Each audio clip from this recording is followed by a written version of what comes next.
Right, so the government is out here telling people it wants to fix the asylum system. And then the moment you look at what they're actually doing, you realise they're building something that doesn't fix anything. It just makes fear permanent. They say this is modernisation, but all they've done is lift Denmark's temporary protection model, the same one that shredded integration, dragged people through review cycles, and led to Syrians being told parts of Damascus were safe when UN bodies were saying the complete opposite. They said it's fairness, but every real migration route stays wide open while the smallest, weakest group, the asylum seekers, get turned into a political prop. And they say it's moral, which is the part that really tells you they think the country isn't paying attention. Because you don't make a moral case by putting refugees on a countdown. You do that when the optics matter more than the people and what they've been through do. Right, so the government is standing in front of the country telling people it wants to fix the asylum system, wants to restore confidence, wants to take the heat out of the debate. And then, as you're looking at what they're actually doing, you can see they've built a structure that takes the single most vulnerable group of people entering the UK and puts them under a form of permanent review. Disabled people can relate to that, I'm sure. But they're calling this modernisation, they're calling it fairness, they're calling it all sorts. But they say it's about control. Yet the moment you put any of that next to the facts, the system collapses under its own contradictions. Because what's being built isn't stability, it isn't order, it isn't a humane or effective framework that treats refugees as people rebuilding their lives. It's a temporary protection machine copied straight from Denmark, and Denmark is the one place in Europe where the model has already shown you exactly how it fails. Home Secretary Shabana Mahmood and her department are preparing an asylum overhaul, where successful asylum seekers will be granted temporary protection, not a secure path to permanent settlement. That's the core shift. You receive protection, but not the stability that used to come with it. Your life is safe, but only until your next review.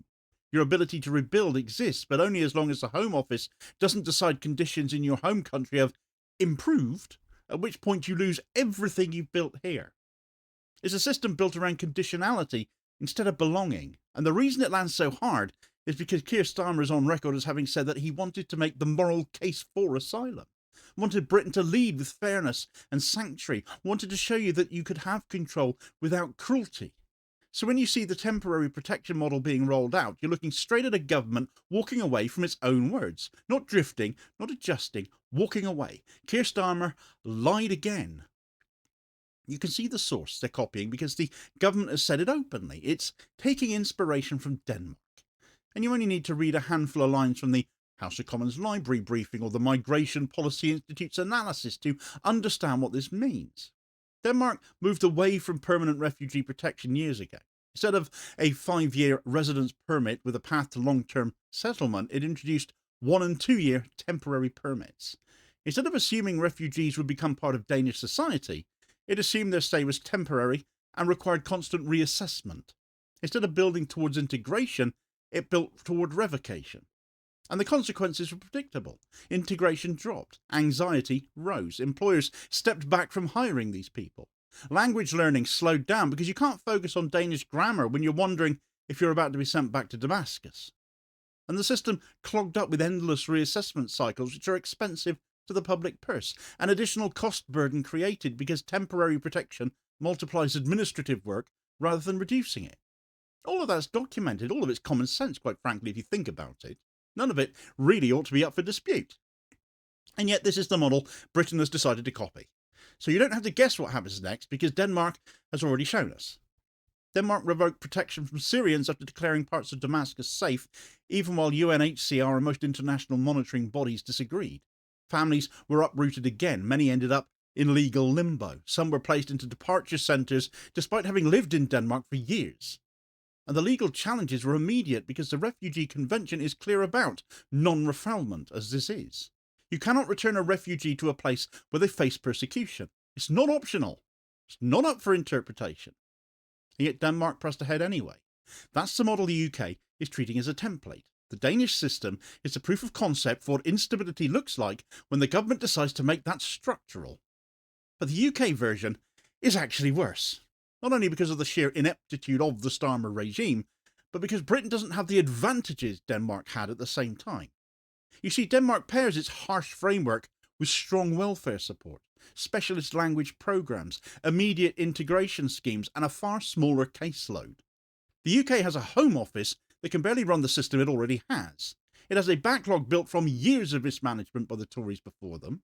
It has hotel accommodation because processing stalled and the government had no plan, and this government hasn't been able to work that out for itself either. It's now trying to use military camps again, just as the Tories did, which are no good, and which have recently been pointed out by Green Party Deputy Leader Rachel Millward for being no good.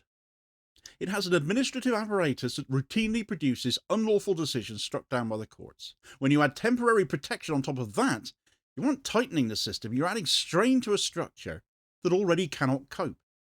So what Denmark managed badly, the UK will manage worse. Britain is importing the deterrent without importing the support, and that's how you guarantee the failures will hit harder here than they did in Denmark. You can see the contradiction more clearly by putting asylum next to migration, because this is where the government narrative completely falls apart, of course. Ministers talk as if asylum is migration, as if both systems are pulling in the same direction, as if restricting asylum will reduce overall numbers. But all the migration routes that actually drive net migration stay untouched. International students still fly in by the hundreds of thousands every year because British universities depend on full fee revenue. Skilled workers still arrive because the NHS and social care and logistics and construction and hospitality markets would all collapse without them. Family visas remain intact because no government wants to trigger tens of thousands of constituents by meddling with spousal rights. Favoured nation arrangements continue because they're economically beneficial and politically easy to sell. Migration stays exactly the same. The only group being targeted is the one with the least numerical presence, the least political weight, and the least economic impact. Refugees. And here's the point that shatters the narrative completely. Refugees are not a significant contributor to net migration. They're a tiny fraction of the total. If the government wanted to reduce numbers as it constantly bleats on about, it wouldn't touch asylum because asylum isn't where the numbers are. So the government isn't building the system for control, it's building it for optics. It's a performing control for an audience primed by years of tabloid headlines. It's making a political calculation that cruelty reads as strength, even when the cruelty is targeted at people fleeing war, famine, and persecution. And because asylum seekers cannot fight back, cannot lobby, cannot shape public discourse, and cannot threaten political consequences, they become the easiest people for the government to use as props in its performance of toughness. There's a legal dimension here as well that the government keeps dodging in its public messaging, but it won't be able to dodge it once the system comes live, though. Temporary protection raises questions about compatibility with the Refugee Convention because the convention assumes that protection is durable unless conditions have genuinely changed. The genuinely part really does matter. If the Home Office claims a country is safe when the evidence says otherwise, courts will step in. We've seen that before, haven't we? Deportations halted, policy blocked, judicial reviews triggered. Priti Patel and Suella Braverman's ridiculous Rwanda scheme springs to mind. Every time you try to design policy that depends on removal to countries whose conditions are unstable or politically sensitive, you will end up in a courtroom. That's the reality. And the legal risks don't stop there either. Restricting family reunion runs straight into Article 8 rights. Revoking protection from people with established family lives in the UK runs into proportionality tests the Home Office loses over and over again. This is not a policy built to just glide through all of that legal framework. It's a policy built to collide with it because it's not been thought through. And we will be the ones all picking up the tab for this stupidity. You can see the political pressure that sits underneath all of this because governments do not turn their own statements into contradictions unless they think they're about to lose control of the narrative. Reform UK is pulling votes over migration. The Conservatives have embraced the far-right immigration narrative as well because it's the only story they've got left, dead-end party as they are. Labour doesn't want to look soft, nor is it capable of showing actual leadership and direction of its own because Keir Starmer is a manager, not a leader, and so his government just shifts right, following the narrative that's being set for them. But shifting right on immigration never wins votes back from the far right. That pattern repeats across Europe as well. Denmark moved right and the far right grew. Germany moved right, so the far right grew. France moved right, the far right grew. When the centrists copy far right rhetoric, it tells voters the far right was right all along. And then the far right becomes the authentic option, while the centrists become the imitation. The enablers. Starmer has been accused of paving the way for a Farage-led government, and here he is once again refusing to learn, doing it yet again.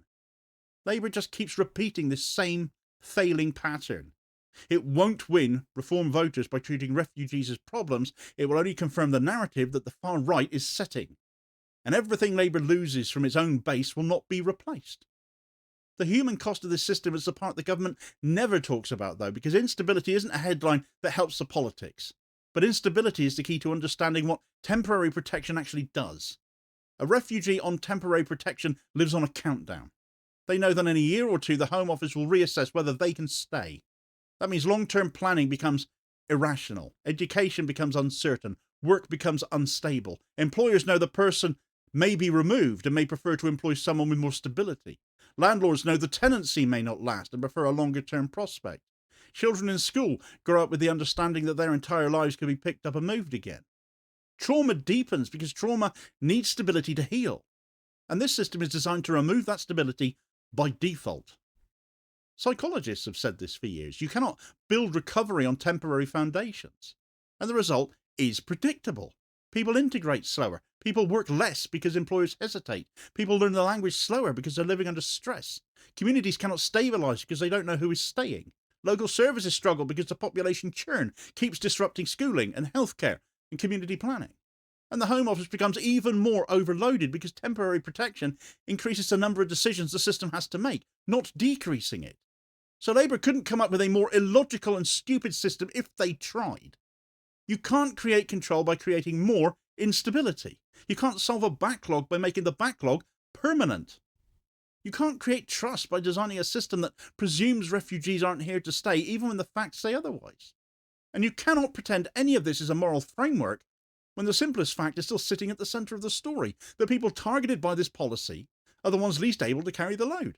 They are the people fleeing state collapse in Sudan, political violence in Eritrea, famine in Yemen, persecution in Syria, the long consequences of war in Afghanistan, of which we have a major role in.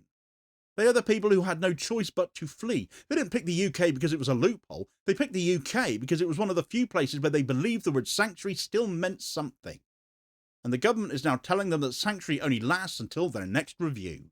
Their lives, therefore, are conditional. Their safety is conditional. Their family unity is conditional. Their mental health recovery is conditional. Everything becomes conditional for these people, except the political performance that put them there.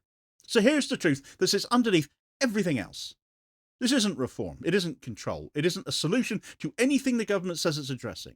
It's a political performance built on the smallest group because they're the easiest target. Keir Starmer's regime punching down yet again. It has become their hallmark. It's a system that copies Denmark's failures, strips out Denmark's safeguards and adds the UK's already overburdening administrative weaknesses and sells the resulting instability as modernisation to us all. It's a system that will generate litigation, create backlog churn, destabilise communities, slow integration and leave traumatised people in a state of permanent fear, the very thing they've been trying to escape. It gives the country no benefits, gives Labour no votes, gives refugees no stability, and gives the Home Office more work in a system that already cannot cope. It's an unmitigated disaster waiting to happen. And you reach the point where the verdict becomes unavoidable. The government said one thing and has done the opposite. It promised a moral case for asylum and built a structure of conditionality instead. Keir Starmer 101. If he says something, believe the opposite, because no doubt that's what will end up becoming true. It promised stability and built review cycles. It promised fairness and built instability. It promised sanctuary and built a trap. And because the consequences of this won't show up on the front pages, they're counting on people not noticing. But we can already see what's going to happen because the facts are already all there. Once you strip away all of the performance from the politicians here, what's left is a system that breaks its own promises and hopes nobody asks why. For more on the Green Party rejection of plans to isolate asylum seekers on military bases again, and the media attacks on Rachel Millward pointing out what should be obvious in the failings of this, do check out this story right here.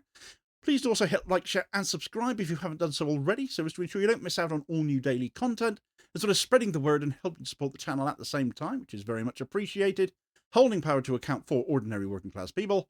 I'll hopefully catch you on the next one. Cheers, folks.